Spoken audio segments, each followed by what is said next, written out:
Welcome back, Two Crime Besties, to an episode 31 of our show. Thank you so much for joining us again.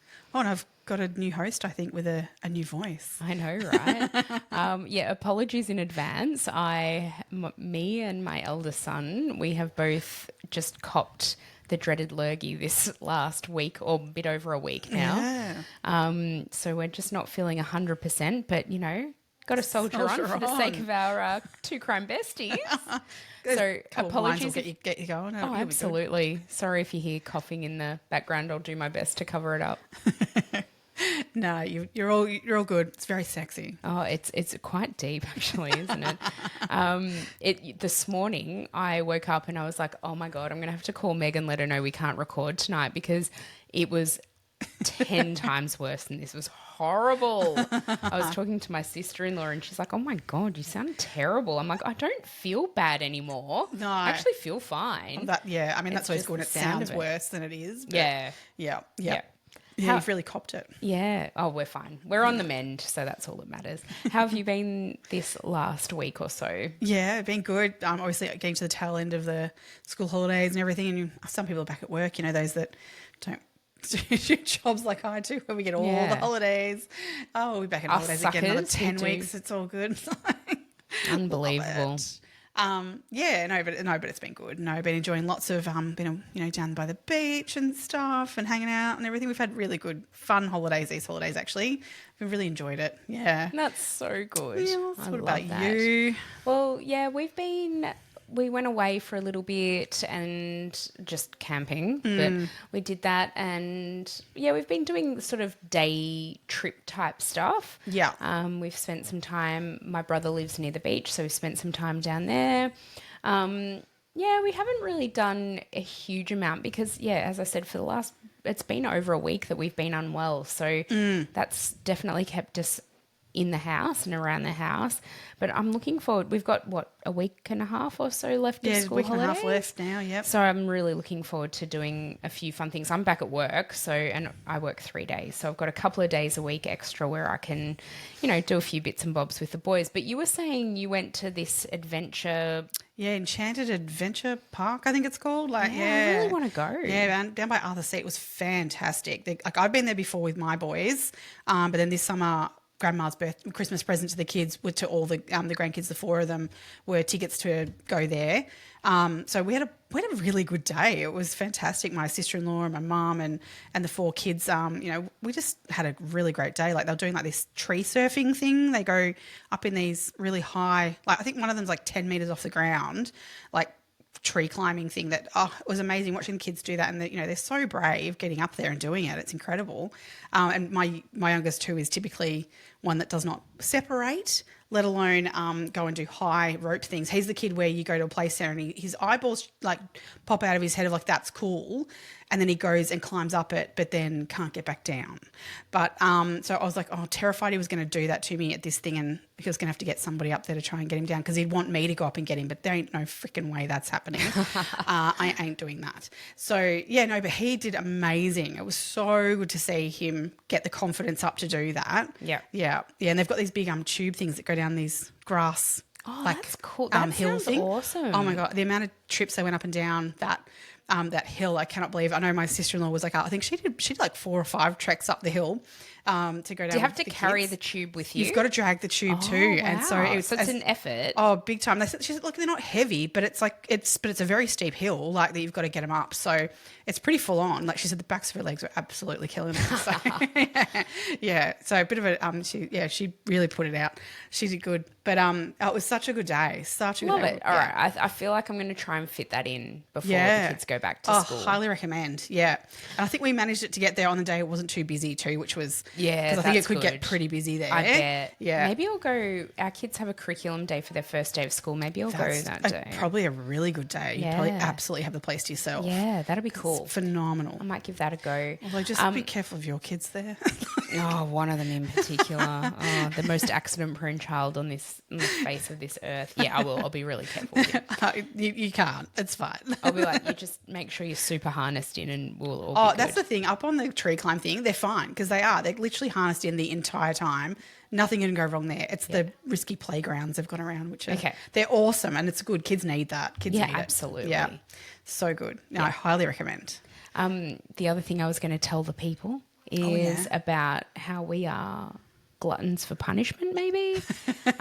So this afternoon, we're recording this on a Friday night because, hashtag school holidays and whatnot. There's no way we could record if all the kids were here. Oh, no. Well, especially what we had cop this afternoon. Yeah, but they were desperate, weren't they, to record their own little podcast. So we got everything set up and your two actually did a really good job. They had an idea of what they wanted to do. They were so excited to get on the mic. I love it. Maybe we can put a little snippet at the end. I was just thinking, just do a little snippet.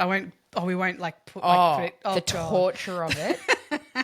No, we won't, but maybe just a little snippet at the end. Yeah. Stay tuned if you want to hear that. Oh, yeah. But yeah, my God, they were loving themselves sick because they could see themselves in the camera. They think they're YouTubers or something because they're like, don't forget to like and subscribe. Don't forget to buy us a coffee. They were onto all of it. They were, buy us a coffee. Oh my God. They were into all of it. But yeah, and Brody's rap that he wrote specifically. Oh, that was incredible. That was actually so good. He's left it here on the table for me, actually. It's bloody gorgeous. I might have to take it home with me. Oh, you absolutely should. Yeah. You should. No, it's so cute. Did you get the bit where, adults drool? Yeah. And kids drool? Yeah. Yeah. Part of its charm, really. Oh, absolutely. Oh, they're so cute. That was so good. So we endured that this afternoon. It's very loud. It was really loud. Turn the volume down when I do that edit. Oh, yeah, you're going to have to normalise that audio for sure. And then your kids have gone off to their dads for the weekend now, and my kids, I don't know if you can hear them in the background, but they're playing with their father. They should actually be almost going to bed. I think they were doing some sort of fortnight off between all three of them or something. Oh, this could last a while then. Well, I think there was a hard out at 8 p.m. Oh, that's something. Yeah, we'll see how that all goes. We'll see if we can still hear them in half an hour or so. All right, should we get into today's case, do you reckon? Let's jump on into today's episode. So today, oddly enough, actually, I went to the movies this morning with my kids and I went and saw Mufasa, the Lion King. But today, we're actually going to be talking about kind of the Tiger King. Sort of. In a roundabout way. Because we're going to talk about Carol Baskin today. So it kind of brings back all of those lockdown memories come flooding back in of watching the Tiger King on Netflix. 2020. Did you watch this during lockdown? I absolutely did. Same. I was like, I feel like I binge watched it in a day or two at the time. I don't know how I found the time to actually I know I had the time, but the kids would have been around. I can't remember. Maybe we watched it over a couple of nights. The kids were a bit younger. They were probably in bed a bit earlier. Yeah, that's true. Yeah. So yes, it was intriguing at the time. And then I realised when we were researching this that I actually had not watched the second season all the way through. Right. Not that it really pertains much actually to this case, but to Carol Baskin in particular. But she opted out to be involved in that at all because originally she thought that when they were doing that documentary of the first one, it was meant to be a reminiscent of Blackfish, in terms for the big cats. It was, this whole idea was that they're putting together a documentary that would make people then rethink how they interact with big cats and stop, abusing these animals. But that's not what ended up being the documentary that was on. She says that, right? We're going to get into so much more. She says that. Yeah.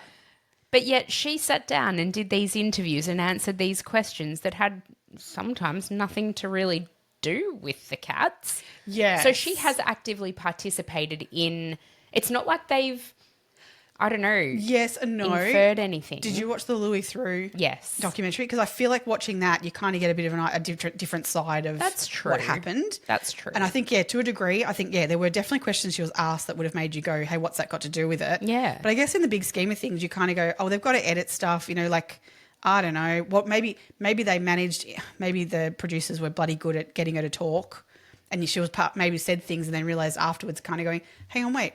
That wasn't what we were actually meant to be talking about. I don't know. I don't know, but I don't know.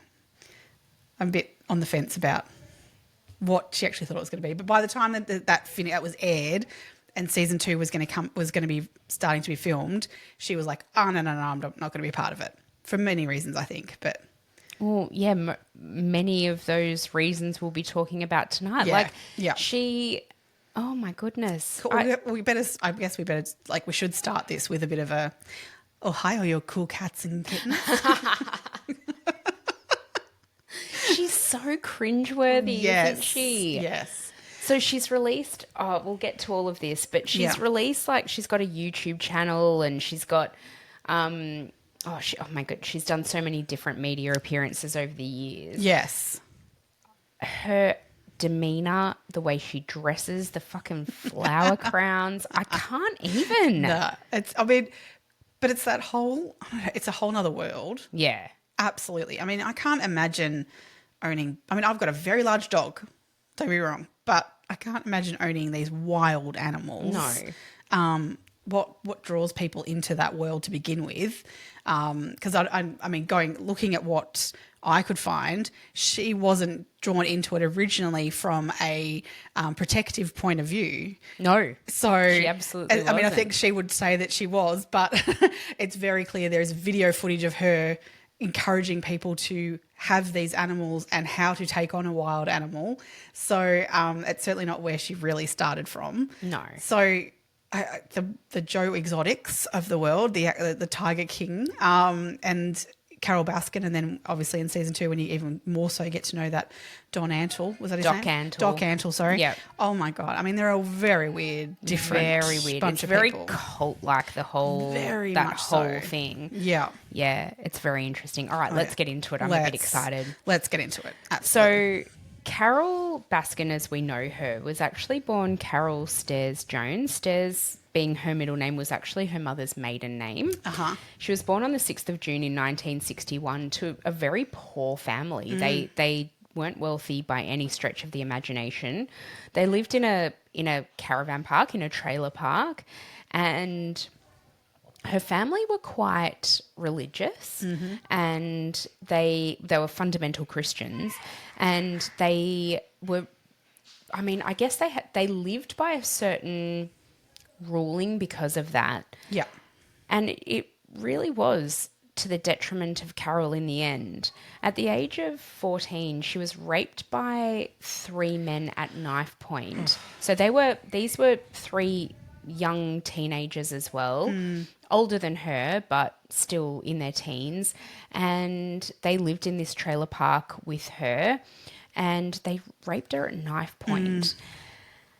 Her family eventually found out about it. I don't know. Do you know how they found out? I think she told them from memory. I think she did tell them from what I remember reading. Yeah. But her family basically said, well, you must have been asking for it. And also you're now like damaged goods almost. Yeah, like you're no good now. Yeah. So that kind of prompted her to leave home at the age of 15. So not very long after her rape. I can't even imagine the state she must have been in.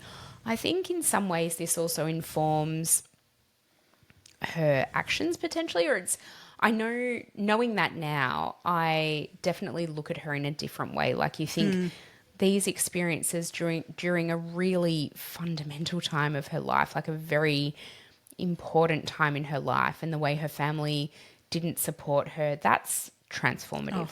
That's life-changing. Absolutely. Yeah. So when she left home, she went to work at a department store, and there she met her first husband. He was her boss, much her senior. I think it was like 6-8 years her senior. Oh, I didn't have it written down. But definitely her senior. Yeah. His name was Michael Murdoch, and she was only 17 years old when they got married. Oh. Within a year, she was pregnant with their only daughter, named Jamie. This relationship between Michael and Carol was tumultuous, abusive. Yep. Yeah. Yeah. Yeah. So physically, emotionally, psychologically, financially, the lot. Yeah. Abusing her from every which angle. Yeah. There are some, anecdotes. And I mean, I guess it's worth probably noting that all of the stories that we hear are from Carol's perspective, but I mean, there's nothing to necessarily disprove that any of these things happened, although he does kind of potentially enter the story again later on in life, but we'll talk about that. I'm so glad you said that. So there's, they would have physical, verbal fights. There's a fight, apparently, and this was quite a significant day in Carole's story. But in 1981, they had a fight, and it was a bad one, according to Carole. And it got so heated that she felt like she really needed to escape that situation. Yeah. So she was actually preparing dinner at the time. She had a potato in front of her, so she threw a potato at his head and ran out the door. So she left baby Jamie at home with him and left. She didn't have a car at the time, and so she went for a walk along the road. And what happened when she went along this road? So this is in Tampa, Florida. Blows my mind. Doesn't it? Yeah. So she's, 20 at this stage? Yeah. Yeah, she's 20. Yep. And so she's walking along the road and a car pulls up, and driving the car is a man named Don Lewis. Don Lewis is married, and at this stage, I believe by this stage he probably had 3 of his 4 kids. He did, yes. Yep. And he saw her walking on the road and pulled over next to her and said, oh, look, you look upset. Jump in the car and we'll have a chat. She's like, oh, my God, no, I'm not getting in the stranger's car. Good on her. He does a lap around, tries again. I think she says no again. He then does a 3rd lap around, and on this 3rd lap around, he decides to put a handgun on the passenger seat, and he says to her as he pulls up, there's the handgun there. You can pick that up and hold it to my head, and then we can chat. I really want someone to talk to. How fucking weird. She then gets in the car and does that. And she even says, like, her recollection of this in interviews is she's like, well, then I thought, well, what have I got to lose? I've got a gun that I can hold at his head. So, I get in the car. Who's to say that gun's not got no bullets in it, but the other one he's got does? Oh, but having said that, what is she, 18 years? No, she's 20 years old at the time. Yeah. So, it just freaks me out. Now, it's probably worth noting right now as well. Yeah. At this stage, Don was 42 years of age. He is 22 years her senior. Yep. This particular night, he'd also had a fight with his wife, Gladys. And he decided that he'd leave the house and go and see his girlfriend. On the way to seeing his girlfriend, he bumps into Carole and he's like, well, she looks a bit all right. Will I just pop over and see whether I can entice her into the car? Yep. So once Carole gets in the car, where do they go? They go to a motel. A motel. Yeah. And do it. Do it. God. She's 20 and he's 42. Yeah. She's upset. They're both married. What the fuck? The hell? What is going through either of their heads? That one just gets me. But they continue seeing each other on the side. Like, neither of them leave their partners at Not this immediately, point. no. 1990 before she leaves her partner, her husband, and he leaves his wife. Yep. And then in 1991, they get married. Yeah, so Carole, 10 years. Carole actually left her husband after 4 years. Oh, sorry. And then she was single but still having this affair with Don. Yep. And at the 10-year mark after meeting is when Don left his wife to then be with Carole. So at this stage, Don's 52, Carole's 30. And as you said, about a year after they officially got together because Don had separated from his wife, they get married. And according to Don's first wife, that's not the only affairs he was having. Like, we're not talking that, he's had one girlfriend on the side and then replaced that one girlfriend with Carole. Like, it was a man who was, doing this at left, right and centre.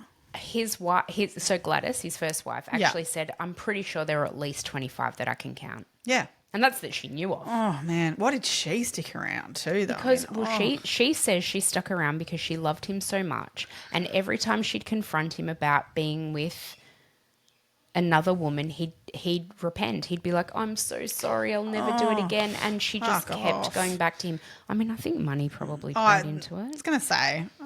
Because, Don was... Okay, let's talk about Don a bit. So, yep, Don. So Jack Donald Lewis was Yep. born on the 30th of April in 1938. He was raised by a single mum in an era where that just wasn't a thing. So he's had a unique upbringing in terms of, you know, society at the time. Which I find really then even harder to come by in terms of his womanizing, you know, and he's been raised by a single mum himself. I just feel like that's like what he clearly learnt nothing from his upbringing. Have you seen, like, oh, this is getting really far ahead now, but a woman that he employed when she's interviewed in Tiger Yes, King, she's like, yes, I love I've it. been told he's Yeah, like Anne McQueen. Anne McQueen. I've been told he's like a sexy addict. Didn't she? Her comment was like, "She goes, I think I'm the only woman in his life that he hasn't had an affair with, and it's the only time I was happy I was fat and ugly." Or Yeah, something. plump and unattractive or something like that. Yeah, Yeah. It's very. She's so She's funny. a character. She's God. a real character. So Don was 15 years old and working at a grocery store, packing groceries, when he met 12-year-old Gladys, his first wife, soon-to-be first wife. Yep. 12. That's just. It's disgusting. They dated for 3 years. Oh, sorry, for 2 years. So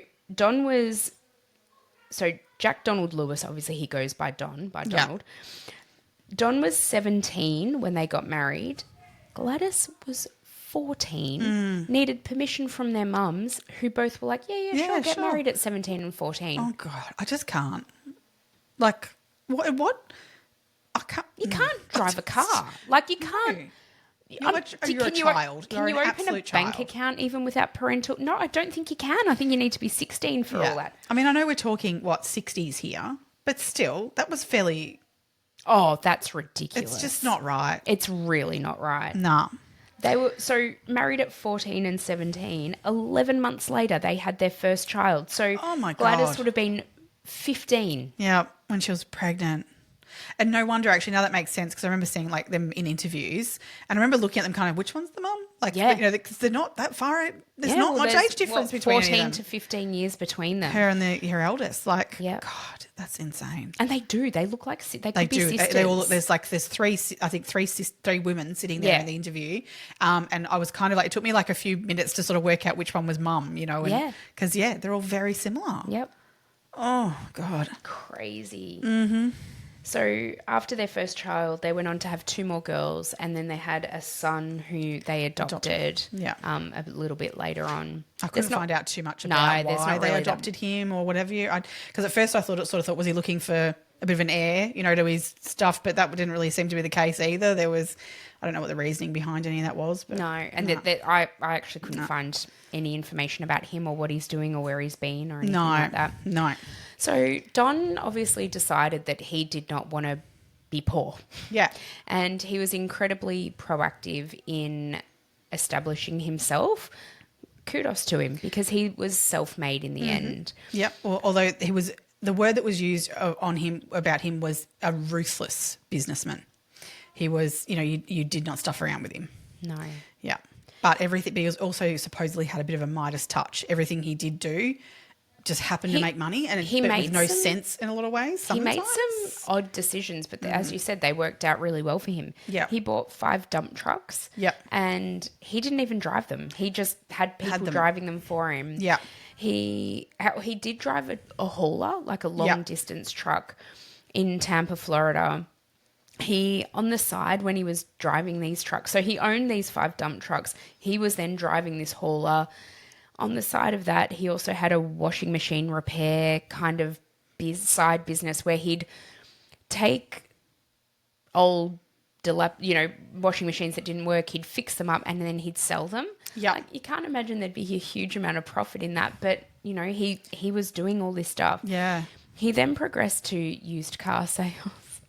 And we all know the reputation that used car salesmen have. I feel like he would have fit that bill to a T. Yeah. Yeah. He then moved from that into real estate, and what he would do, and this is, I feel like this is important when we're thinking about things further on in his life, but he would actually buy bad mortgages. Yes. And get people to pay him. So he'd buy these bad mortgages from banks and lenders, and he would then get people to pay interest to him, like 18% or something ridiculous. Huge amounts that would just get them to foreclose. Every time. Yeah. Because people couldn't afford, the reason they were bad mortgages is because people couldn't afford the mortgage, let alone this extraordinary interest on top of that. They would then foreclose on their properties and he would sell them and obviously pocket the profit on that. Yeah, which is just awful. Like, you're literally kicking people when they're down at their hardest. Like, I think that's important to keep in mind as we talk about this story. He fucked people over left, right, and centre. Yes. To make a buck. Yeah, to make a buck. And apparently, I think what I was reading was that he was worth a fair bit of money when he met Carol, but he actually made more of his money after meeting her and when they were married. And she had a lot to do with this real estate stuff that he did. She was quite heavily involved in that from what I could gather. Yeah. Is that what you sort of found too? Yes, she did. Yeah. So, I mean, he was a self-made millionaire as you said, by the time he met Carol, he was definitely well established. Yeah. People who knew him said he would bury money in jars in the backyard. Yes. He'd have gold bars made and bury those. So yeah, in terms of what he was actually worth, really hard to pinpoint, hard to quantify. So many people have differing opinions. A lot of people said he was worth between about the $5 to $7 million mark, but there are people who also believe he was worth as much as $20 million. Yeah, that's it. I've seen the same thing. Yeah, really, really big discrepancies. And we can get to this obviously. There's reasons why I think that might be. So, but what he would do is he would do all that with, so he was wealthy and had a lot of money. He would always carry a lot of cash on him in case he wanted to buy something. Did you know there was such a thing as a $500 bill? No, I didn't know that until I'd read somewhere or heard somewhere that he'd had these, because apparently he used to dress like a pauper. Yeah, he literally, I think he'd wear his description of even when he went missing was that he was wearing a Kmart t-shirt and blue jeans. Yeah. Like, that's how he's a multi-millionaire, but that's how he would dress. He would also would buy his clothes from op shops and things. Yeah. It wasn't necessarily even a brand new Kmart t-shirt. Yeah. But yeah, that blows my mind. Yeah. But he would also dumpster dive too for food. Like, what the hell? Yeah, it's you weird. Go down and buy the restaurant, let alone the food that's at it, but you're going to go and dive in a dumpster? Yeah, really odd. Very strange guy. behaviour. Yeah. Very, very strange behaviour. Yeah, he's a very, very interesting character, isn't he? And Carol has described him as all of his life, that he was very eccentric.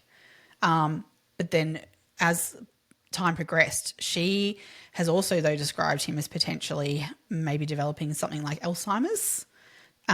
So there was behaviour that was occurring that she identified. There was a doctor's report where it did sort of, it spoke of this, not necessarily diagnosing, but that's the only one.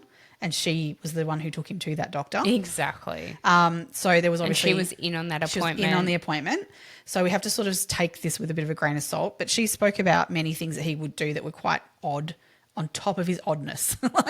And inferring that maybe he was on the verge of Alzheimer's. But I think it's worth noting, though, that she is the only person in his life who was close to him. And there were people who were very close to him. Yeah.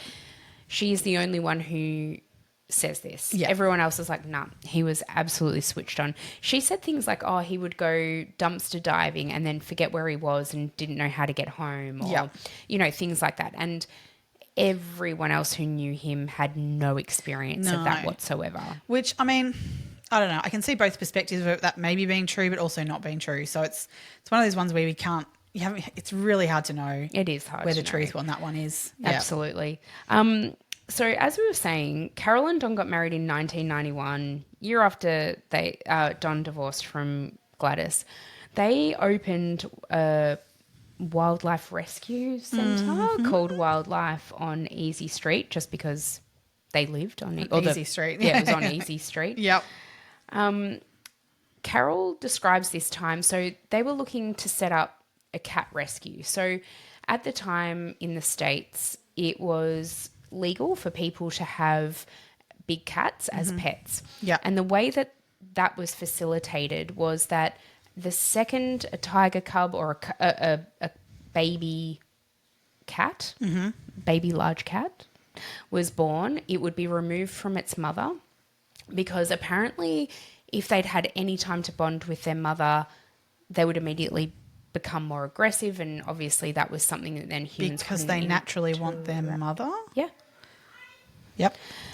And so Carol claims that they opened up this wildlife rescue because people would get these little baby tiger cubs and then they'd grow very, very quickly and they'd have nowhere to go. So they would adopt or take in these animals, and they had, oh my God, tens of or hundreds. Well, it started with that they got one bobcat, was like a unique animal that they wanted at the time, and then they decided they wanted more of them.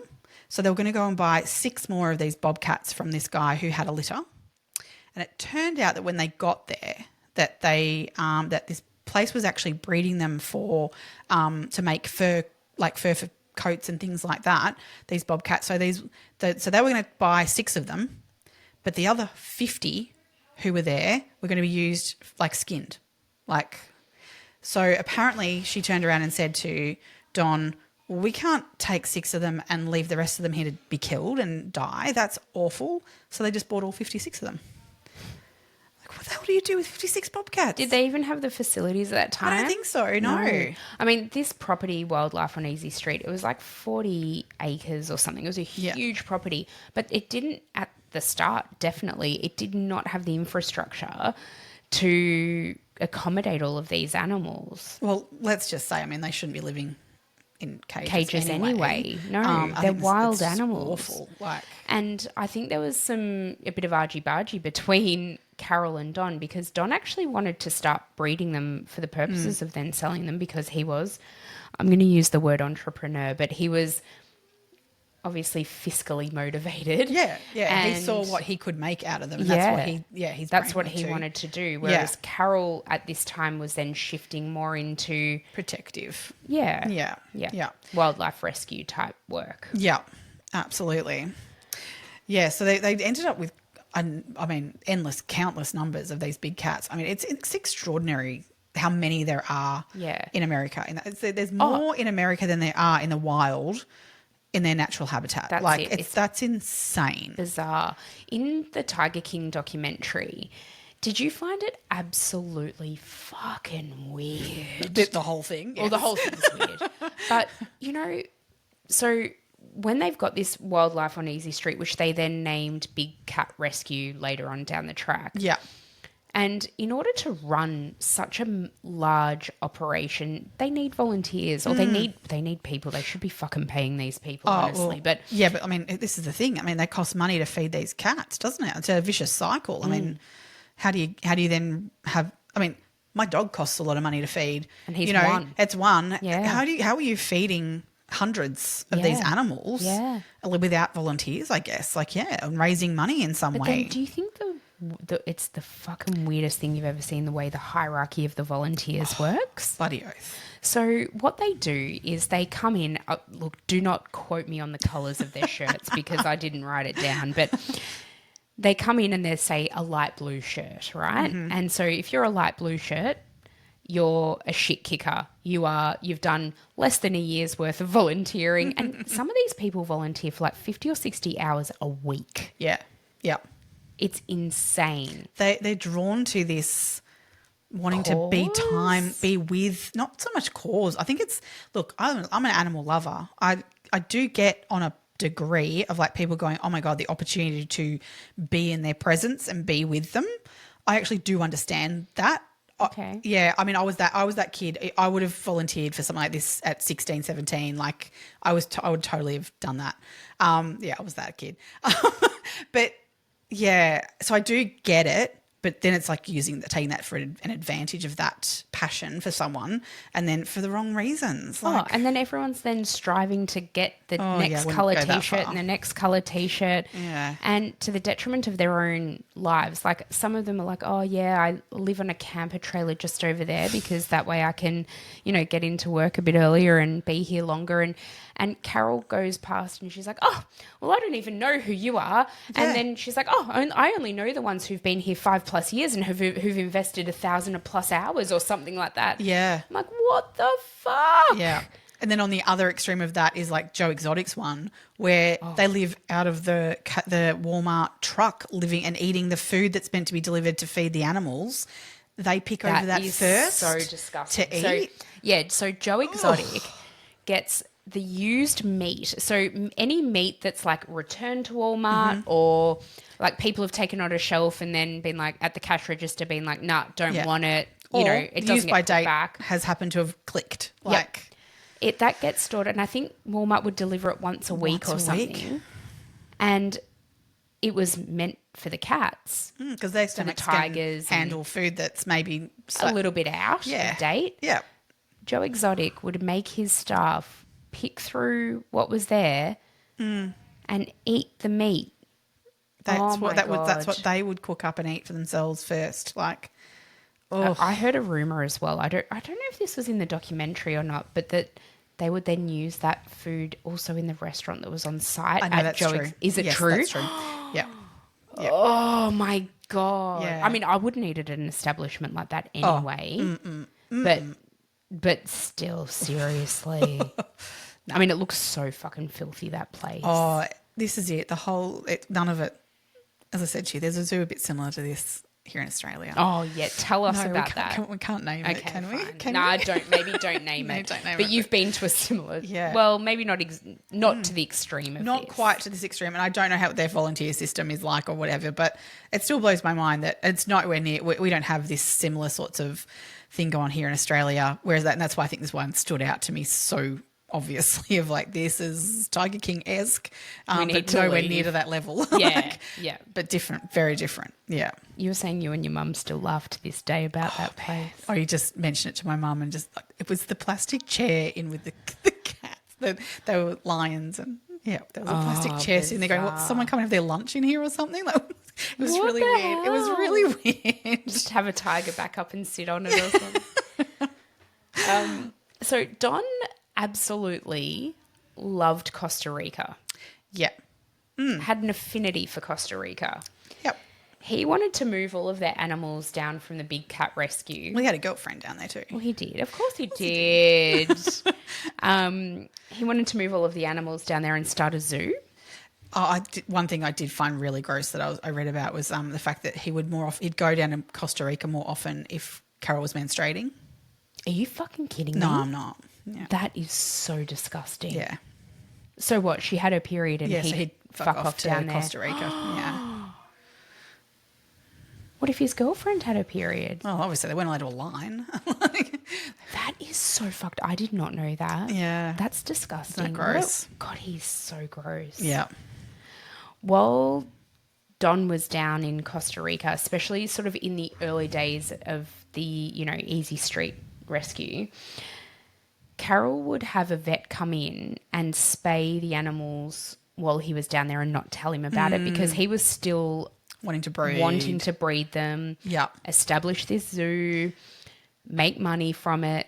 And Not a zoo then, is it? Like it's a absolutely breeding ground. Oh, not. God, it's awful. Yeah. Absolutely not. And Carol, obviously, by this stage, she decided this was not the way that she wanted things to go. So, she's, had them spayed without his knowledge. Yeah. So she was Good on her. definitely doing bits and pieces behind his back and, making decisions about those things for herself, which, don't blame her. So I think we're probably at the stage now where, we're in August 1997, right? So we've mentioned Anne McQueen already. Anne McQueen was Don's oldest friend. Mm-hmm. They'd never had a sexual relationship, as we've previously stated. Yeah. But they were very, very close. Yeah, she was the person who he went to with everything. She knew everything and had possession of things like that. She was on top of it all, business-wise, personally, everything. Everything. Yeah. He, for some reason, selected her to run his books and he trained her, and her loyalty 100% was with him. Oh, yeah. And she did everything she did for him and for the betterment of him and his business. She was his trustee, the executor of his will, and in August of 1997, in June of 1997, he gave her an envelope and said to her, "Don't open this until, like, you'll know when to open this envelope. Yeah. Don't need to open it now. I just need you to hold on to this. You'll know when the right time She is was to like, open." well, when will I know? And he's like, you'll know Yeah. if it's the right time to open it. Yeah. Yep. And so she was like, oh, okay. So she's tucked it away in with all the other important documents. Mm-hmm. Around this same time, he told Anne that he wanted to divorce Carol. And it wasn't an easy thing to do. Like, I mean, I guess, Well, because he didn't want her getting anything. no, none of Yeah, them. that's none why of it his wasn't money. easy. It was all, yeah. But I mean, I guess divorce is never easy. No. And sometimes it's easier to stay with a person. Maybe they had this, wildlife rescue park. Like, how would you even come to divvying that up? Yeah. They had a lot of assets in common. Yeah. And it would have been so freaking messy. Yeah. And as you said, he also then didn't want her to have anything, even though a vast amount of his wealth that he'd accumulated while he was married to her. Not just with her, but married to her. Yeah. I mean, I think her name was on like some of the realty business side of things as well. Like, so. Well, I think she was the driver in that, really. So I think that was like, that was a huge, that really tipped them over in terms of how much money they were making. And I think that meant that, he wasn't able to just split from her and to go, oh yeah, you have that, or, I'll take half of that. Because he was like, no, you're not getting any of it. When actually she did contribute and she did participate in that growth of that wealth. Yeah. For sure. Yeah. And I think she was quite the savvy businesswoman herself. Yeah. I think she doesn't come across the brightest tool in the shed at times, but I think she might be. Yeah. And when she applies herself, I mean, we'll get to a bit more of this later on, but if she applies herself and puts herself into it, she can be very successful. Absolutely. Yeah. On Friday, August 15th in 1997. Oh, can we just go back 2 months prior to that? Oh, yep, sorry. Yeah. So as he's talking about wanting to divorce her, so in about June of 1997, he actually applied for a restraining order with the court, which was denied by the courts. And this is where I think we sort of come into that crossroad of whether or not, that Carol was sort of saying that it was his Alzheimer's that was maybe ticking into certain things, that he thought she was doing things when she wasn't, and was, So, but it's all very for whatever convenient. reason, which would be very unusual for a court, if he was saying that she was saying she was going to kill him and that he was scared of her, and so he wanted this restraining order. But for whatever reason, and we can't find the court documents, and no one knows exactly what the judge's decision on this was and why, but he decided that there was no need for a restraining order. I have seen this. Oh, you've seen it? Yeah, I couldn't there's find like it. literally you can online. There's like just the snippet of the bottom part of the court document, so everything else is redacted. Yeah, and it's like the judge's reasoning.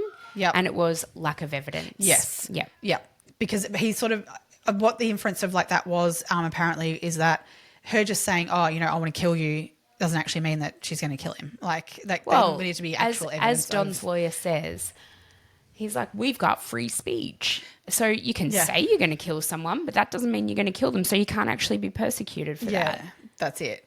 So, but he walked away from that court, and if he was genuinely scared of her killing him, would he not have then gone and moved into somewhere else and not lived with her? Nope. He went and moved back into he slept in the same bed as her. He lived in the same house as her from that day for 2 months before this next event. Yeah. So was there much in it? Was the restraining order really required? I don't know. But then this happens. So like my thought is yes, but anyway, let's get into this. Oh, I love this. So we might be Friday disagreeing. the 15th of August in 1997, Anne tries to ring Don and can't get a hold of him. So as far as Anne is aware, Don has taken some cars down to Costa Rica to sell. Well, he was planning on taking them. I don't think he had taken all of them yet or something. Anyway, Anne needed to do some paperwork for it. She needed the VIN numbers or something. Yeah. So that she could do the paperwork to transfer the deeds or whatever down to Costa Rica. Yeah.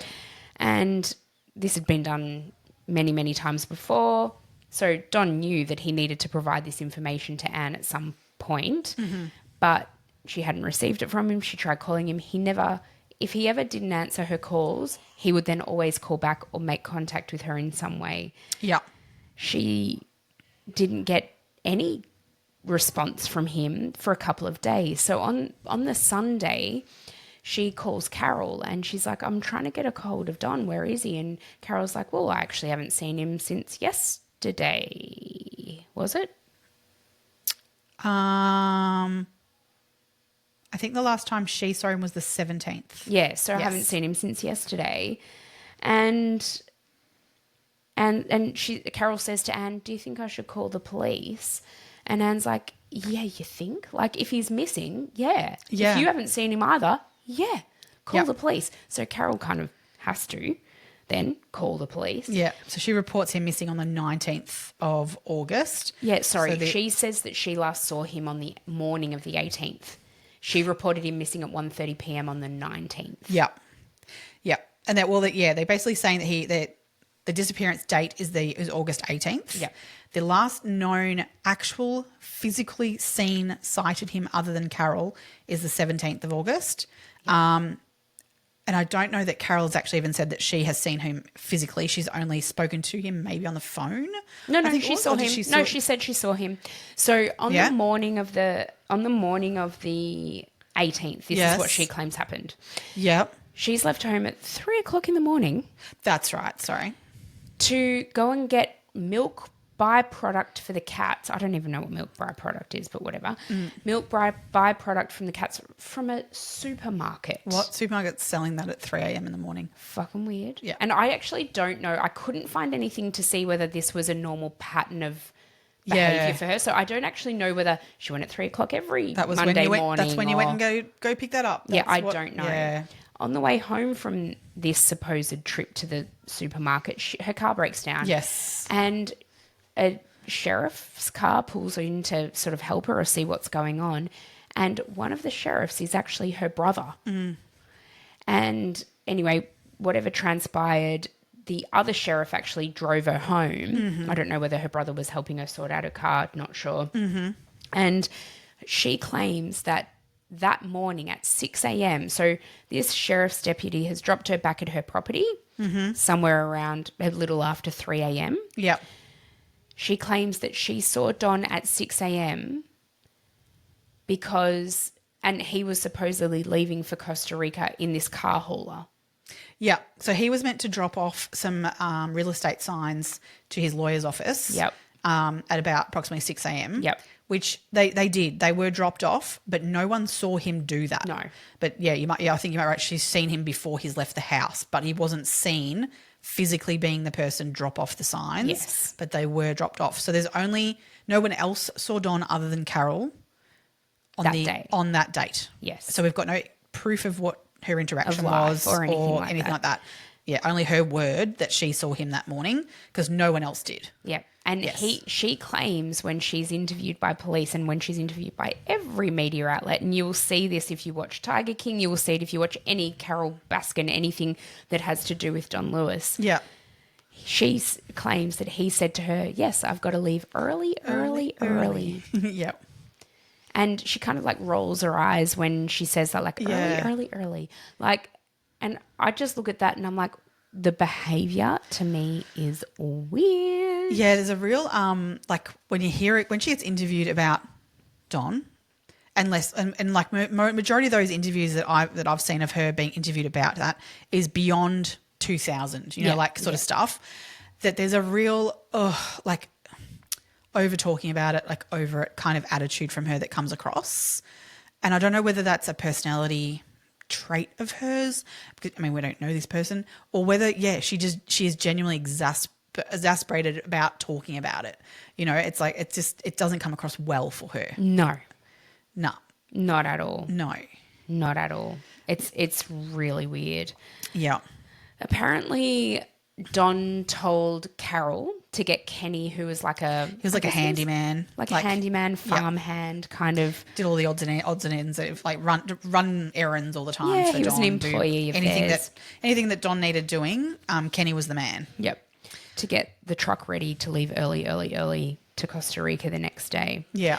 Yeah, so he was supposed to be leaving for Costa Rica on the 19th. Yeah. Yeah.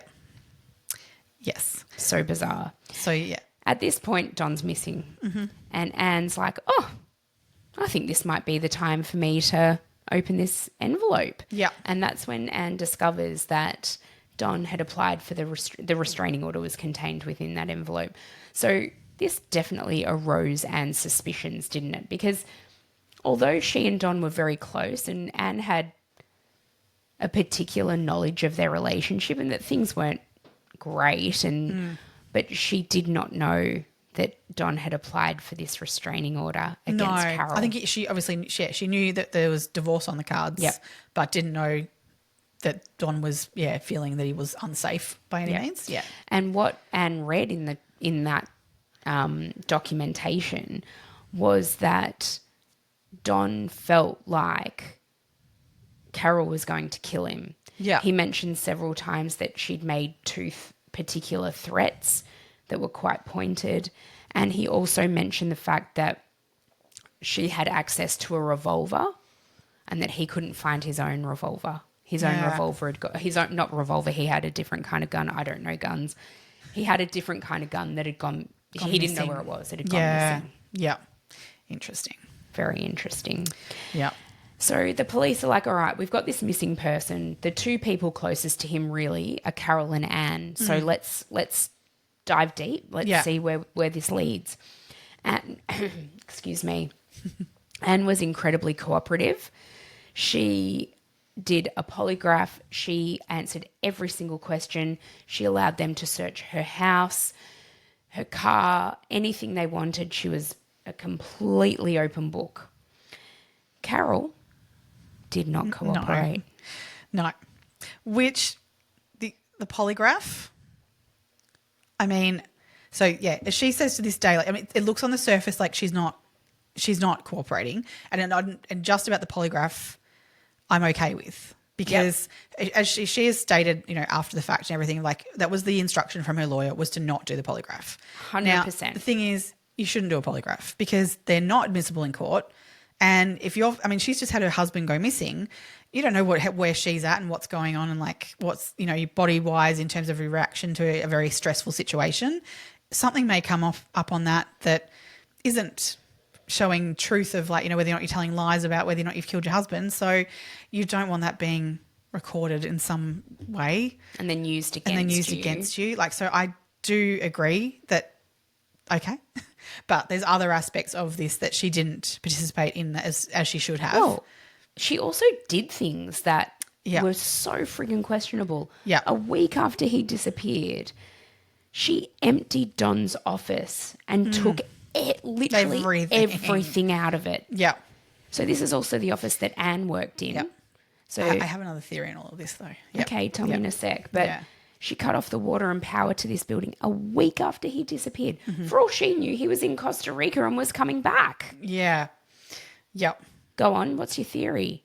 Okay. So Don's car, on the 20th, was found at an airport, right? Yeah. So his van that he drove on a regular basis, this was his go about town car, was found parked at a very rural airport. Unmanned airport. And this airport was a bit dodgy, right? So you could get a plane, fly out of that airport without signing anything, without saying who you were and where the plane was and where it was going. I think if you were following civil aviation, guidelines, you should have lodged a flight plan and whatever.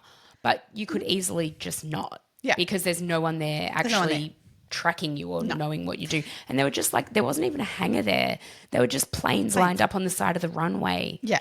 And Don owned majority of them. Several of those planes. So he was known for just randomly buying planes. It was one of these things that he just would spend a bucket load of money on at the drop of a hat. He'd also sell them though. He'd do them up and sell them. So again, it was another revenue stream for him, of course. Mm-hmm. Or would he just do them up for other reasons, to be able to fly and do stuff? So Well, what do you think he was doing with them? drug runs. Yeah, maybe. But okay.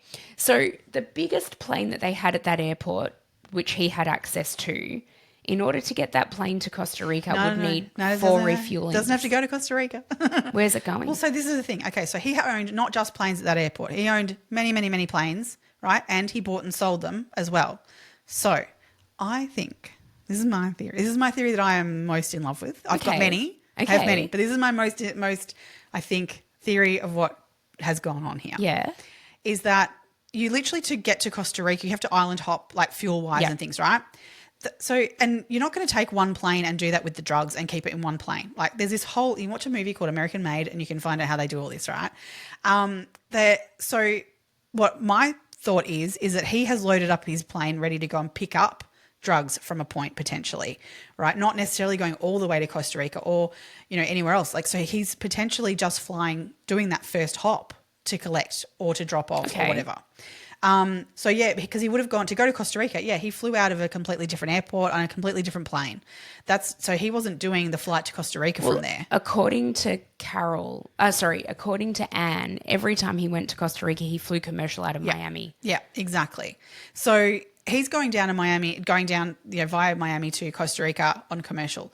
And he's got his business contacts down there for, all sorts of things. One maybe being drug runs. But then out of that, but how are you proposing he got the drugs down there? So it's bringing them into America. So how did he get them? So back? he's got planes that he's got other people flying. There's not just his planes, right? So he's got a whole system going, a whole drug operation. So he's a full narco, right? I'm totally all for this. But I think this in some ways is a little bit innocent in that I think he's got this whole drug operation happening, right? And I think Carole is aware of it, right? So she's cleared out that office to make sure that there is nothing there incriminating in terms of that stuff, because she doesn't want to get not so much like to protect Don. I don't think. I think more to protect herself and that being caught up in it. So I think he's flown this plane somewhere over the Gulf. Something's gone wrong with the plane and he's crashed it because he's known for crashing planes, right? He'd crashed 3 times. He didn't have a license anymore because it had been revoked. So he'd had 2 very minor crashes, but so he had one major one. Yeah, he had a major one. But so I looked up on the FAA where you can find his license and it doesn't actually state why it's been revoked. But then you can go into another link altogether and you can find out what all the crashes are. Not all of them are reported, but there was quite a bit in there of his crashes. He's had quite a number of crashes. And then you got to consider the ones that he hasn't even reported, which from what I could gather, Reddit mainly, people in there have found exactly his crashes, but actual pilots saying that, yeah, there's definitely evidence there of a lot more, a lot worse. So I think he's done a drug. He's gone to, island hop, get the drugs, and he's crashed the plane or hit someone and there's been some sort of incident where, someone's shot him, whatever, been killed, murdered. Yeah. Or just had a plane crash and crashed in the middle of the Gulf. And that's why he wasn't hiding the car. And that's why the car was parked there so, openly that he was just leaving out of the airport, because the plan was he was coming back.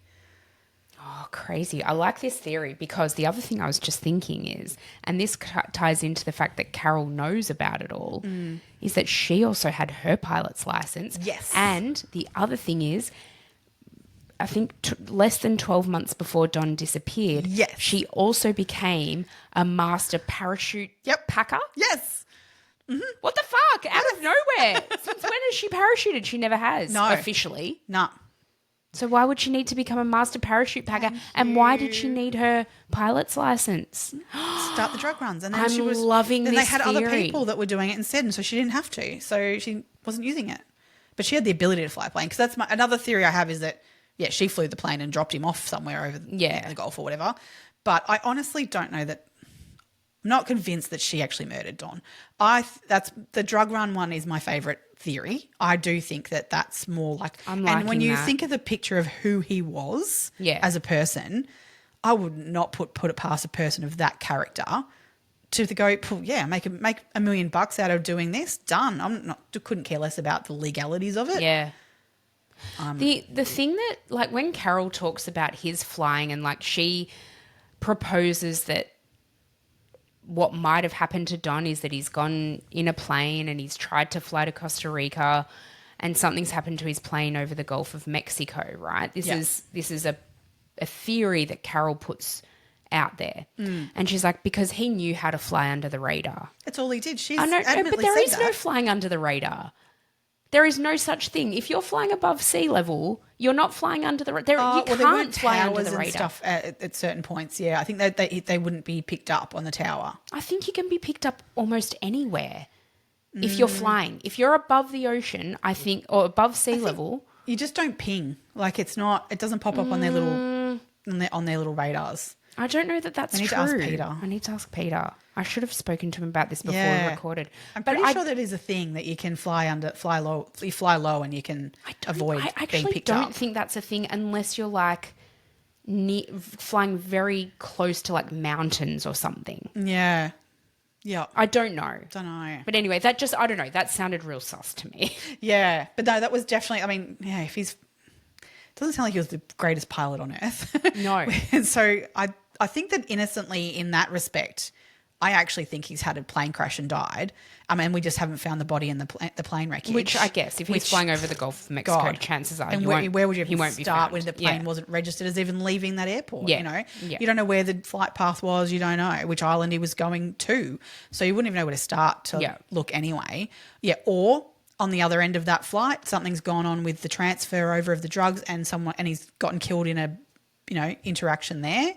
But that's I feel like that nothing else adds up as quite as much as that.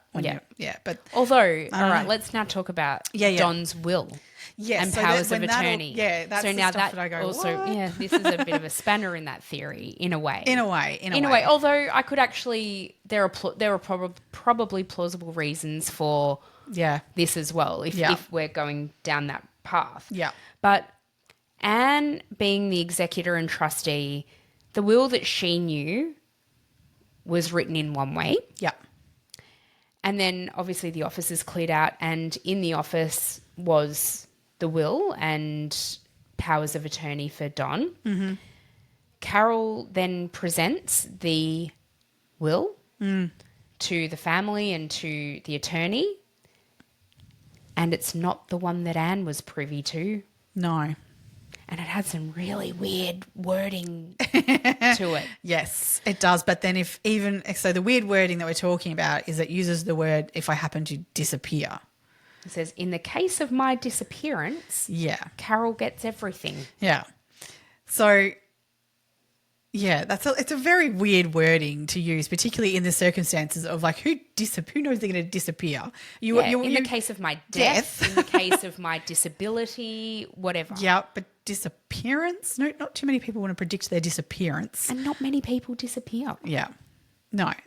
So, and particularly when, like, in this situation, obviously we don't have a body, we don't have evidence of really anything at all happening.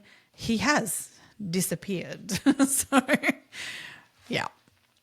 It is a very interesting one. But I guess if you're running drug runs, you could get captured. You could get, so maybe disappearance was on his mind. Oh, I don't buy that. I don't buy that at all. I think Carol's doctored his will. Yeah. And she knows he's disappeared, so she's written that into it. And look, on that, I mean, I don't believe that she murdered her husband. I could be very much persuaded that she has falsified documents to ensure that she got things after the fact. I think there is no doubt she falsified these documents. Yeah. Which I don't think because one equates to the other in terms of like if she's done that, then she had to have killed him. I'm with you. I'm with you on that. Yeah. I totally understand that. Yeah. But it does. What kind of a dad who was close with his children? He was still close with his ex-wife too. They still had oddly enough, very weirdly, they still had a very close relationship. Yeah. He for sure didn't disinherit his children. That's wrong. And I think that's wrong from Carol if she doctored that. Well, she says that he did not want his children to get anything, that he wanted her to get all of it, and she felt that was unfair, so she wanted to give them 10%. Do you know what? When a hero comes. Oh, these heroes can be all types of people, can't they? Yeah, look, I can come at the fact that maybe he was that much of a prick that he'd say, you know, I don't want my kids inheriting this. Why? But there's Because no he's- reason for it. No, there's not. But I think that he's the kind of guy, from what I've read about him and what I know about him now, to be like, I had to do it on my own. You can go fucking do it on your own. I don't come at the fact that he would have gone, I'm going to give everything to Carol. Yeah, because he wanted to divorce her. Yeah, Like, he didn't want her to get anything. He was more likely to have gone, Kenny, you know, Yeah. a good mate, my handyman, he's a mechanic bloke. What's his name? Dale Lively. Here, have some dosh. Yeah. He'd rather it buried in a backyard somewhere, I reckon, than anyone getting it. Yep. I honestly think that's the. I disagree with that. I think he would want his children to have it because despite the fact he was a total tight ass and would wear these $1 t-shirts and $20 jeans or whatever, he did give his children money. Oh, he did. Throughout I their hadn't lives. read that anywhere. Yeah, right. He'd given them money. Like, okay, he helped them buy houses. He helped them with their businesses. Okay. He did give them money along the way. So Yeah. I don't think he would have disinherited them. And his wife Gladys, who I know, she obviously sees the best in him. Fuck only knows why. But she also says, like, there is no way he wouldn't have left them at something. Yeah. No, I can come at that Carol's. Yeah, she's dodgy totally shit there. Allegedly, she has adopted these documents. Yeah. It's so bizarre. So Kenny, the handyman, he claims in the Tiger King that the last words Don said to him were, "If I can pull this off, it'll be the slickest thing I ever did in my life." Which is why I also think it was drug runs. But wait for it, because Kenny then financially gained from after the Tiger King aired, the first season aired, Carol sold Kenny $150,000 worth of real estate for $9,980. Why? $20 shy of $10,000, which needed needs to be declared. Yep. Why? I don't know. You tell me why. Right. Okay. Well, right. Yeah. Did he? Oh. He's helped her do something. I've watched interviews with him. On top of that, she also then, in the subsequent years, gave him another $300,000 worth of property. So she's pretty much almost like given him potentially more than she's ever given the children. Mm-hmm. Yeah. It'd be close. It'd actually be close. Yeah. So what you're saying is, was that her paying him to say that? And get rid of the body or something? This is my theory. Yeah. This is my front runner. That's your front runner. But I also really like your theory. Well, okay. Maybe we can combine the two, because I actually feel like Kenny knew all about the drug runs and was involved in all of that too. Yeah. So I think that if that's what was going on, I reckon a whole lot of shit needed to be covered up so that, Carol and him potentially weren't then connected to it all. I just had a thought. What if Carol and Kenny were like, Don's come back with the money and they've been like, well, we'll take this $1 million and we'll just top Don. Nah, because I reckon he didn't make it No, back? I reckon the drug runs were going on for a long, long time. I think that was a long-term operation. But what if he came? Why did this one trigger an issue? Oh, you think? Yeah. Okay. Oh, it could have just simply been a plain issue. Yeah. Okay. Or it could have. I mean, drug runs go wrong all the time. Yeah. Could have been some dick on a plane that's giving him the stuff who's gone, nah, I'm not handing it over to you. I'm going to take it and I'm going to make the money out of it. Yeah. You know what I mean? Like, who knows? The detectives in this case also really dropped the ball. Yeah. So, Don's reported missing. They find his van at the airport. They let Carol take it home. Just take it home. Just sit in the 2 days lot for 2 days. 2 days later, they go and look at the van, and it's been wiped clean. There is one fingerprint found, and that is of the mechanic who'd recently serviced the vehicle. Yeah, 4 days earlier, he goes, of course, my fingerprints were on it. I serviced it 4 days. My fingerprint should be all everywhere. over it. Yeah, because he was interviewed by a guy, and he said, do you wear gloves when you do your work? And he goes, no. Like, why would I do that? Look at my hands. Yeah, no. He goes, no, my fingerprints should have been all over that car. Like, Yeah. And he'd done something which meant that he needed to be inside and outside the car. Yes, exactly. Yeah. He said, no, it should have been more of They my just fingerprints, found not. one fingerprint in that entire car, and it was like on the center like console bit. Yeah. Yeah. Interesting. So, yeah, again, was it being wiped down for drugs? I don't know. So, In the car yeah. for drugs or anyway, Yeah. in the car they found Don's keys and a briefcase, and I don't think the briefcase had anything of note in it that I could ascertain. There's nothing else. But again, what was in there before? It had been left at Carol's place for 2 days too. Exactly. So who knows? Who knows? Who the hell knows? That's a major drop of the ball. But like, I mean, and I think some people also talk about the fact that Carol's brother, who was he's obviously a police officer, not only a police officer, I think he was a sheriff, so fairly highly ranked. That he potentially had some sway in the investigation. I don't know if that's. Carol says that her and her brother aren't close. Yeah. That there's one I find it a bit interesting. She'd say something like, I left home at 15 and he would have been 9, so we weren't close. But I'm like, you still had 9 years with him. Yeah. And he's still your brother. Yeah. So, but she reckons they're not close and everything, that he wouldn't have done that for her. But who knows again? It's hard to know. The other interesting thing is the mechanic that serviced that van claims that Don wanted him to go with him on this trip. To Costa Rica.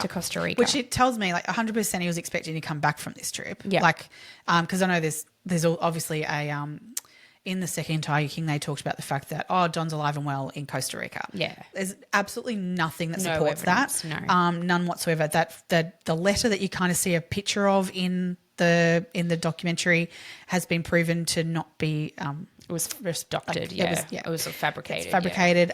So that was picked up a lot in the media, that Don, and even Carol was very openly speaking about it, saying, he's been found alive and well in Costa Rica. There's been nothing to say that's been supported. And I don't think that that's what has happened, because, as you're saying, that he had plans of being around the following day or so to leave to Costa Rica, not on that day going to Costa Rica. He wouldn't have been saying stuff like that to people. And, hey, come down with me and, hang out with my lady friends. Exactly. Yeah. So I don't think that's what's going on at all. No. And the fact that it would take, as they say, multiple island hops to be able to get to Costa Rica in that fashion. Yeah, in that tiny little plane. Yeah. Yeah. Oh my God. Crazy. Carol, another interview. So not long after Don disappeared, Carol was interviewed by...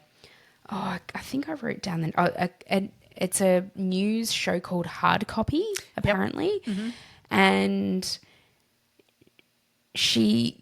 a quote from that interview was, maybe he just doesn't know where he is and how to get home. Like, she's really pushing this Alzheimer's narrative. Yeah. And she kind of starts to cry, but there's no tears. Yeah. It's so disingenuous. It's bizarre to me. Yeah. Another thing I find so about Carol, she's done herself no favors if she's not involved in this. But in order to file his death certificate and then obviously execute his will, he needed to be missing for a period of 12 months. Yeah. And so 12 months and 1 day after Don went missing, Carol filed for a death certificate, and therefore... no, it's 5 years. Sorry, it was 2002. 5 years was it? Yeah, Sorry, so it was 5 years and 1 day. Yeah. Carol filed for the death certificate. Yeah. And I think that her reasoning behind that is because she was struggling to pay for the upkeep of the cats and stuff, and the way that it was set up wasn't until he died that she could get access to more of the money. I don't buy that. They're a married couple. Yeah. They had shared finances. They had shared investments in real estate, which were generating a significant amount of income. Yeah. But she had access to that money. Would maybe the ex-wife and the kids have put holds on things while he was... How could they? They had no claim over it. They had no claim over it. No, but I guess maybe they're unsure where he is. Would they be able to legally put stops on things? I don't know. I never saw anything to that effect. Yeah. I think she had access to their money and she was just using that as an excuse. Yeah. Because Well, she had access. She had at least, even if she didn't have access to like the lump sum of money that he had. Yeah. She certainly had access to the income they were generating from their properties. Yeah. Yeah. Which was a significant amount of money. They owned, oh my God, it's an crazy. amazing amount of real estate. Yeah. So, nah, I don't buy that. Yeah. She did end up remarrying again in 2004 to Howard Baskin. And I mean, Oh my God, the wedding! Oh God. If you do nothing else after listening to this podcast, Google Carol and Howard Baskin wedding photos. Yeah. Oh my God. It is. So Carol's wearing like a nice, sort of wedding white boho style wedding gown. She is a lover of a flower crown, which makes me sick. She's a grown woman. Yeah. No one needs a flower crown. Come on. Howard is wearing like an animal print, like toga, or like a. It's like a boy toy. Like, but he's just he's got like a club, like Bam Bam. Bam Bam, like kind of style. And there's a photo of them. Let's see if we can actually pop this on our socials. For sure. There's a photo of him with a collar and and he's on all fours. Yes. And Carol's holding the leash. Like he's the cat. Oh! It's so gross. Great. It's so bad. So bad. Nah, I can't. They're so in love. Like, and they're like old and in love. He worships the ground she walks He on. literally does. Like, so there's that the Louis Theroux documentary. Because I love him. I think he's great. I just think whatever he does is great. It's a very different take on this whole thing, and because I kind of like, because he is refreshing like that.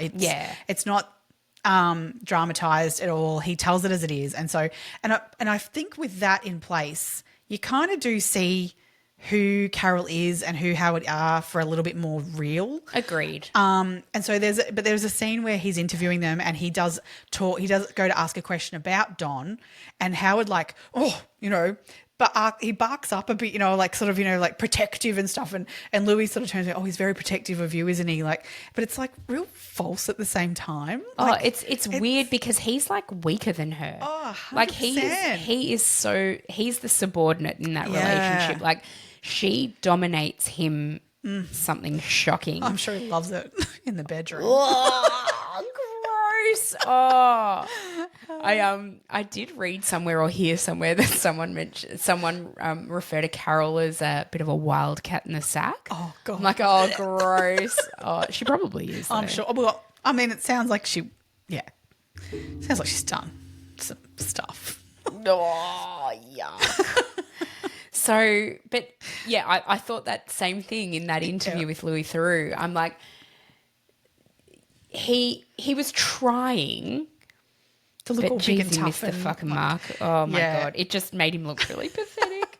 But yeah, if you want to like a bit more of a real look at what's gone on with all that sort of stuff, like especially I think in terms of Joe Exotic, that Louis Theroux interview and his documentary gives a different spin on things. For sure. Yeah, agreed. It's worth a watch. It's definitely worth a watch. Let's talk a little bit about Joe Exotic and Tiger King now. Well, in relation to Carol Baskin in particular, I mean, obviously he's in jail for trying to kill her, have her killed.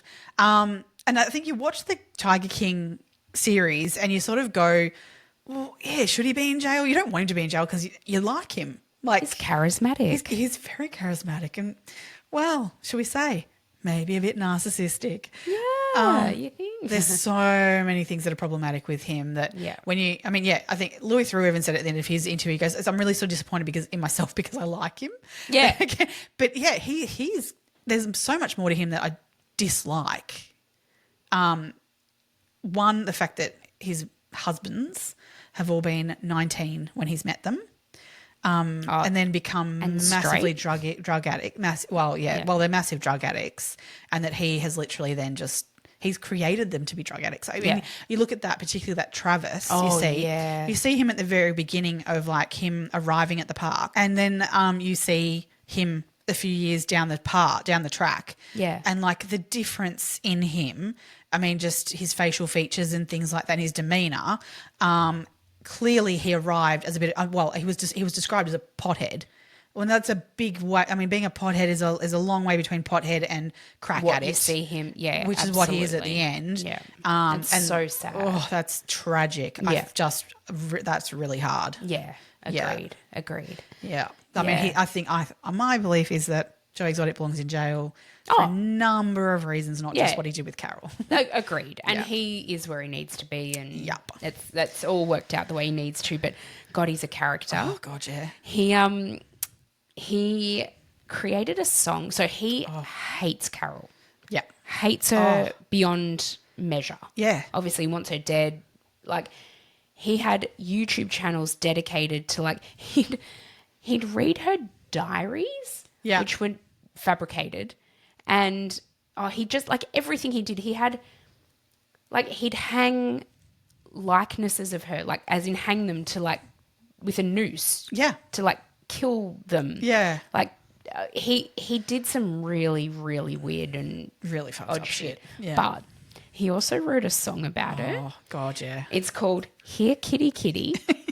Please do yourselves a favour and have a listen. Check out the video clip specifically. Oh, the video. So he's got a likeness, and it is a great likeness. She looks exactly like Carol. Yeah. I literally, when I first saw it, had to like double take going, why would she do that? I thought the same thing. The other thing I thought was, geez, he's actually got a really nice singing voice. Oh, guess what? Same.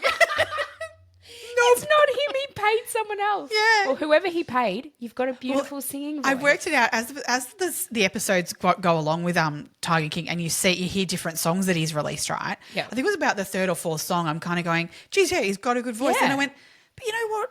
He sounds different in every song, like as if it's a different singer. It is.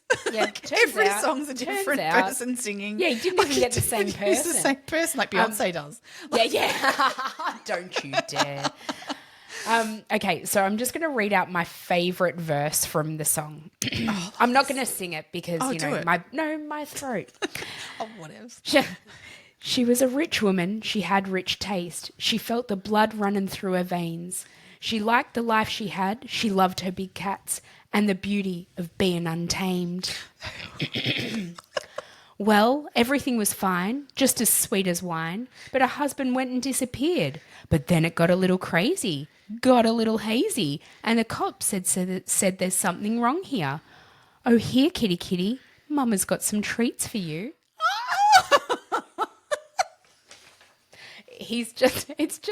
And it goes on like that for what, 1, 2, 3, 4 verses. Oh my God. It's actually pretty fucking poetic, honestly. It's actually really give it a listen. Oh Jesus. Yeah. But no, the video clip for that is just next level. Oh, it's so good. Oh, because we haven't even mentioned that the biggest thing that Joe Exotic was accusing Carol Baskin of doing was feeding Don Lewis to her tigers. So he claims that. So Joe infer. Well, no, he doesn't infer. He fully flat out explicitly says that Carol ground him up in the meat grinder and fed him to the tigers. Right. So in the video clip is the lookalike standing there at the tiger cage with their tongs and a bit of meat and dangling it in for the tigers. Oh, it's and the feeding best. it to and there's a hand like on the plate, and a head. Yeah.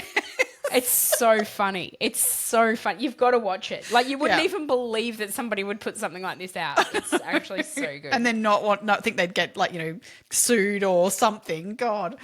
The family, like Don's family, actually then called the police after all this came out in this, especially this video clip. Yeah.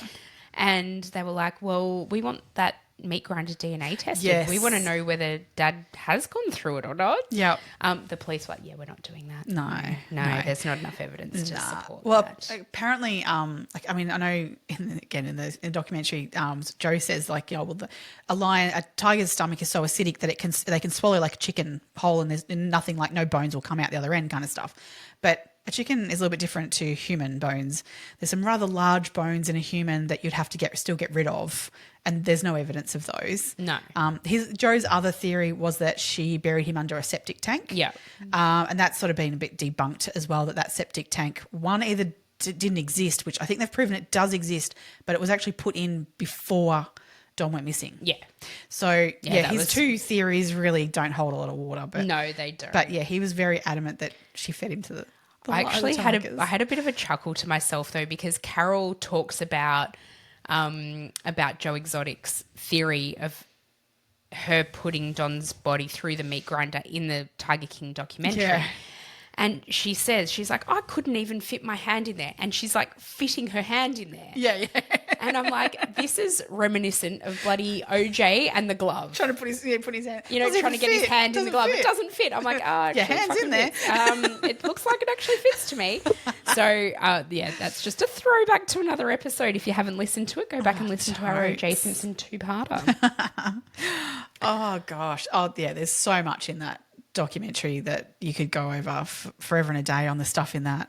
Not a lot. I mean, his political career, for one thing. Oh, yeah. He announced he was going to run for president in 2006, 16. 16 was it? Yeah, okay. I think, because it was, yeah. That you know that then when Trump was coming to the end of his regime, I was going to say, but oh yeah, that works. In his first stint, and they were really convinced, a lot of the people who have this hashtag Free Joe Exotic, convinced that Trump was going to pardon him. Yeah, and so on like the last few days of his presidency, there's literally a limo parked out the front of the jail, in the thought that at any point Joe could walk out of that jail from being pardoned, that Donald Trump was going to do that for him. I mean, come on. But I mean, when you look at the people that Donald Trump actually pardoned, Joe Exotic probably should have been Joe on that Exotic. list. Yeah, exactly. Absolutely. But just Joe Exotic was not on his radar to be included in. No, of course not. At all. Like, who the fuck does he think he is, honestly? Joe Exotic. But you know that he's like one of the, I think he's like has the most amount of fan mail going into his jail as well. Like, and he apparently prolifically responds to everything he gets sent in jail. Oh, we should write to him. He's about the only inmate that I would write a letter to. You know, I mean, I'm not into that kind of shit at all. No. But he's one that I would potentially be like, that'd be fun. Yeah. And especially if he responds to nearly everyone. Oh, man, yeah. Imagine that. I'd love to stir him up with a bit of a, like, come on, tell us your real theory about Don Lewis and how'd she get him through the meat grinder. And yeah. Tell us more. Yeah. But at that point, Carol and Joe had never met face to face. No, I love that. I was thinking that was in the Louis Theroux one when she said that. I'm like, yeah, they've only ever been in the same room as each other in court hearings. In court, yeah. Other than that, they've never actually spoken. No. Yet he has that much of a hatred for her. Yeah. Really interesting. Oh, and we've got to go back to something that you started to touch on at the beginning around her, Carol Baskin's first husband, Michael Murdoch. Yep. Oh, yes. Yep. So we get this whole story. This Jeff Lowe becomes part of the Tiger King story, and really, I mean, he ultimately he came in and kind of screwed Joe over. He was a major part of, trapping him to be put in jail for all of this. He got a bit in line with I think he was covering his own ass in a lot of ways, to not be caught up in it too much, because he hated Carol as much as Joe did, I think. But so he was basically, people sort of say like this Jeff Lowe was really out to get Joe. Get Joe. And people have found images of Michael Murdoch and Jeff Lowe. And the theory is that they're the same person, and it was actually Carol telling her ex-husband to go in and do that on her behalf, and that Michael Murdoch is Jeff Lowe. Have you seen the photos? Yeah. Oh, it's uncanny. Uncanny how much they look alike. Yeah. It is uncanny. And so no one's actually disproven this either. No. And this is only like a recently kind of discovered thing, really. Yeah. It's like within the last couple of years, I think. Yeah, and truly after the documentaries of as in after the Tiger King series have both come out. Yeah. So, yeah. I love. I love it too. I'll put the photos up on our socials. Okay. There's a great one where it shows each of them individually and then one of their faces like combined, and it's literally the bottom photo just looks like them both. Like it's amazing. The symmetry of their faces marry up unbelievably. I love it. It could be this is legit. I mean, imagine that. Imagine if Carol was that conniving I think she is. that she would get her ex-husband, who was an abusive piece of shit, Yep. which Jeff Lowe fits that profile. Has multiple wives Yep. or girlfriends on the side Yep. or whatever, known to his current wife who was pregnant, all that sort of shit. Yep. So what is with the multiple? Oh, fuck. Anyway, I just can't even. Yep. We haven't even touched on that, but Nah. nah. Whole other episode. But Yeah. Carol Baskin has got her ex-husband to go in and pose as this Jeff Lowe and take over Joe's zoo and take all his money off him Yep. and screw him over absolutely to the point where he's in jail for I 22 wouldn't put it years. past her. No. In many of the litigations that have come up against Carol, she has represented herself in court Yeah. and won every single time. Mm-hmm. She has not lost a court case against her. No. I think she's more smarter clever. than she lets yeah, on. I think so. 100%. I think so. I think she likes people thinking that she's ditz because they think they can get away with doing stuff. Yep. Well, even Joe, I mean, it was the narcissism, but he was oh, I've got her, Yeah. I'll take that bitch to court. Yep. Nah, she had him over a barrel the entire time. She knew what she was doing. Absolutely. Yeah. Yep. Oh, God. It's such an interesting case. Just really quickly, I want to run through some of the theories that have been put out there of what happened to Don. I Yep. know we've discussed what we think's happened, but Yep. theory number one is that he was murdered by Carol. I would say, this is the most popular theory. And I think that's because people just believe what they've seen on On the Tiger King and it is what it is. Second theory is that he faked his own death and that he's living it up in Costa Rica and he's alive and well and, living a life of luxury down there with multiple girlfriends.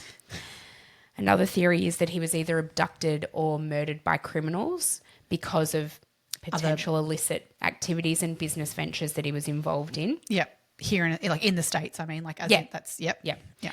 Accidental death. So he's somehow, Planes crashed. something's happened and no one knows what actually happened to him. Yeah.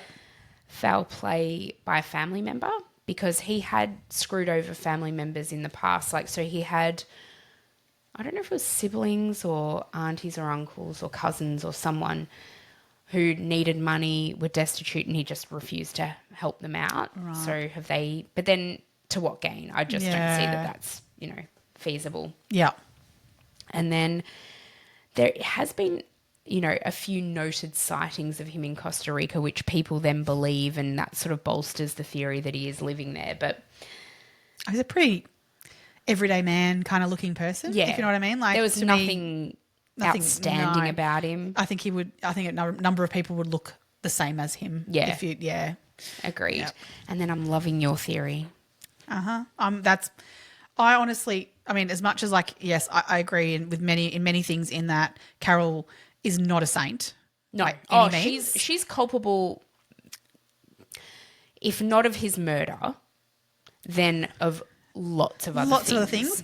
I just don't believe that she murdered him and that she could have pulled that off. Why don't you believe that? I don't think that she is a murderer. I don't think that that's who she is as a person. But I just think there'd be evidence somewhere. Something would be more obvious in terms of some evidence of that. The thing that makes me think that she's not is why the fuck would she go on the Tiger King? Why would she agree to interviews like those with Louis Theroux or with CNN or all of these media outlets? If you had something to hide, if you were guilty of murdering you just wouldn't put yourself out there, would you? No. But then, And that's why, again, the drug run thing, I think, makes a lot of sense in that I think she knew about what was going on and was in some way involved in it to the point where, when he didn't come home, she knew, oh, fuck, I've got to bury something. They've got to cover something. So when she goes into those interviews and she doesn't come across well, I do think it's because she has knowledge of something. Yeah. I don't think she knows whether he crashed or whether he met foul play on the other end of his drop off. I don't know whether she knew he necessarily had a drug run that day. You know what I mean? I don't know if she knew what was meant to happen on that day, but I know that I think she knew shit's gone down. Yeah. Okay. And now I have to make sure I don't get caught up in this. Yeah. And maybe Kenny too. Yeah. And they've covered up whatever they've needed to cover up. But I think his disappearance was separate to Yeah, their okay. cover-up. Fair.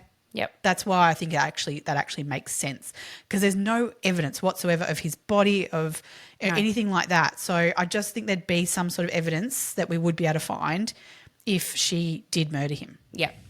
On their property. Yeah, on their property or in that van or at the airport or whatever that be. I think there'd be something we'd find. Yeah. Yeah. I agree with that. Someone would have seen something, you know what I mean, moving the body around or something. Yeah. But there's nothing. So I think he got on a plane and we never saw him again. Yep. Yeah. Oh, we would absolutely love to know what everyone thinks. There are, as we said, there are so many things out there. Debunk my theory. Like, tell me how this is not possible. Or do you think the same thing now after listening to this? Because I think that's, love it. Absolutely love it. Please hit us up on our socials, like, comment, do all of the things, because it really, really does go a really long way in helping us get our podcast out to more and more people. Yep. And thank you so much to all of the new listeners we've got. Like, it is astounding. We are It's incredible. blown away. Absolutely blown away. We've got a lot of followers on TikTok, and I'm aware that also TikTok may disappear for some. So follow us we're over on Instagram as well. So if you're fearing that you're not going to be able to follow us on Instagram or something, on TikTok, I'll keep posting to there until I can't, or whatever. But move across to Instagram if you need to. We're on there as well. So I'll post all the same videos on Instagram. Excellent. Yeah. Sounds great.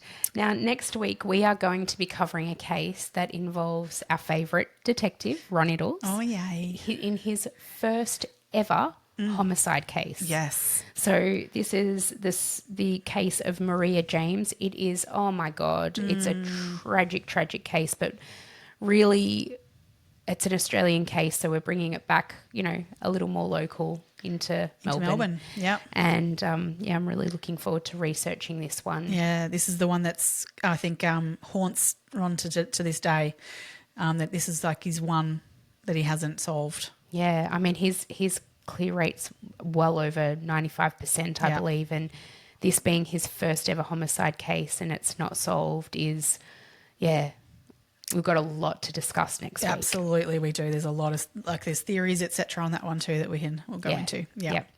All right, join us next week for another episode of Two Crime Besties, and thank you so much for joining us today. Go and rest your voice, please, Emma. Yes, I'll be right. I'll be right next week. Stay curious, Crime Besties. Bye.